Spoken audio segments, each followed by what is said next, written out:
Satakunnasta Sixes parasta hanke toimii paikallisesti tuotetun ruoan puolestapuhujana ja satakuntalaisen ruoan tunnettuuden lisääjänä. Tuemme koko satakuntalaisen ruokatuotannon kasvua viestimällä maakuntamme elintarvikkeiden puhtaudesta, makujen aitoudesta ja vastuullisesta lähituotannosta.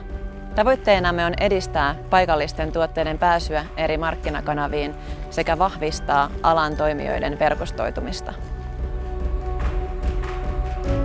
Satakunnan viljava maaperä luo mahdollisuudet monipuoliseen viljelyyn. Peltoalaa maakunnassa on runsaat 140 000 hehtaaria, joilla viljellään niin viljaa, juureksia, vihanneksia kuin öljykasvejakin. Perinteisten leipäviljojen rinnalle on noussut puhdas kaura, jonka viljelyssä satakuntalaiset sopimusviljelijät ovat edelläkävijöitä. Vastuulliseen sopimustuotantoon perustuu myös satakuntalaisiin menestystarinoihin kuuluva pakasteherneen viljely. Vuosittain maakunnan herneviljelmiltä korjataan satoa miljoonien pakastepussien verran, joista jokainen on jäljitettävissä tilalle asti. Tiesitkö, että herneet pakastetaan vain 2 tuntia korjaamisensa jälkeen, kun kaikki vitamiinit ovat vielä tallella?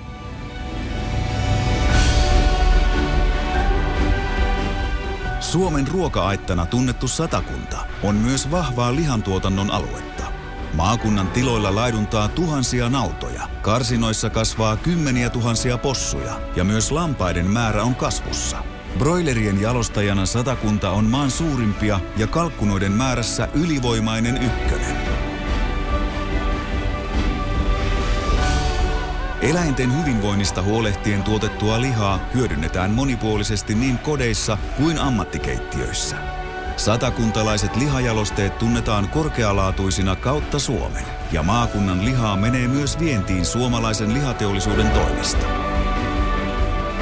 Tiesitkö muuten, että noin puolet Suomen broilereista jalostetaan Satakunnassa? Satakunta vastaa kasvisten kulutuksen kasvuun tuottamalla puhtaita, korkealaatuisia vihanneksia, juureksia ja yrttejä monipuoliseen käyttöön. Erikoiskasvien viljelytiloja on yli 700, joista vajaa 1/4 on luomutuottajia. Avomaalla ja kasvihuoneissa viljelyt kasvikset ovat parhaimmillaan tuoreina, mutta maistuvat myös pakasteina ja säilykkeinä.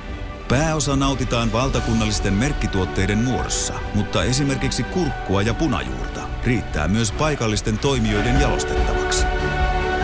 Tiesitkö, että kotimaan teollisuuden jalostamista vihanneksista 3/4 tuotetaan Satakunnassa? Satakunnassa korjataan maistuvaa satoa myös vesien viljasta. Maakunnan meri- ja järvialueilla toimii yli 100 ammattikalastajaa, joiden pyydyksiin päätyy vuosittain yli 500 tonnia kalaa pelkästään Pyhäjärven vesistä. Pääasiallisia saaliskaloja ovat siika ja muikku, mutta runsaasti nousee myös muita kalalajeja, rapuja ja nahkiaisia unohtamatta. Maakunnan toimijoiden yhteistyönä Satakunnassa on kehitetty myös paikallisesti valmistettu ekologinen järvikalapihvi. Uutuustuote tervehdyttää vesistöjä ja on saanut runsaasti kiitosta hyvästä maustaan. Tiesitkö, että Selkämereltä saadaan 80% koko Suomen silakkasaaliista? Monipuolisella juomateollisuudella on merkittävä osa satakuntalaisessa elintarviketeollisuudessa. Maitotiloja Satakunnassa on lähes 300, joilla tuotetusta maidosta maakunnan oma meijeri jalostaa tuotteita koko Suomen markkinoille. Kautta maan tunnetaan myös satakuntalaisten pienpanimoiden palkitut erikoisoluet. Löytyypä maakunnasta myös viinitila, jonka viinit saavat makunsa oman tilan marjoista.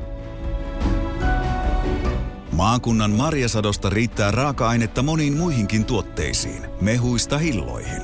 Perinteisten puutarhamarjojen lisäksi Satakunnassa viljellään myös aromikasta suomalaista superfoodia eli tyrniä.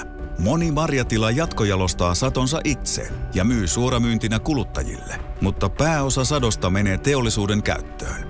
Tiesitkö, että maakuntakasvimme tyrnin käyttö on laajentunut myös ravintolisä, kosmetiikka- ja hyvinvointituotteisiin?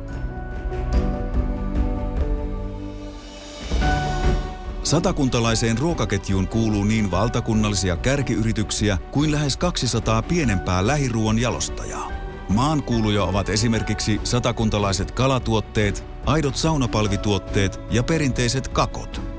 Yritysmyönteinen ilmapiiri ja alkutuotannon läheisyys tarjoavat otolliset olosuhteet kasvulle ja uudelle yrittäjyydelle.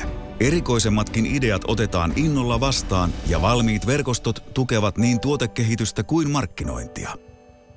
Pientuottajien myyntiä palvelevat paikalliset Reko-lähiruokarenkaat ja moni lähikauppakin ottaa mielellään myyntiin paikallisia erikoisuuksia. Tiesitkö, että Satakunnassa on elintarvikealan toimijoiden tukena vahvat osaamis- ja asiantuntijaverkostot? Sikses Parasta saattaa yhteen satakuntalaisen ruokaketjun toimijat alkutuotannosta pöytään asti. Yhteinen tavoitteemme on nostaa Satakunta ruokatuotannon ykkösmaakunnaksi Suomessa. Sitä varten tuotamme ja jaamme tietoa sekä saatamme yhteen eri alojen toimijoita, joiden yhteisellä osaamisella Satakunnan ruokaketju kasvaa tulevaisuuden voittajaksi. Hankkeessa ovat mukana Satakunnan keskeiset elintarvikealan kehittäjäorganisaatiot. Hankkeen rahoitus tulee Manner-Suomen maaseudun kehittämisohjelmasta Satakunnan ELY-keskuksen kautta.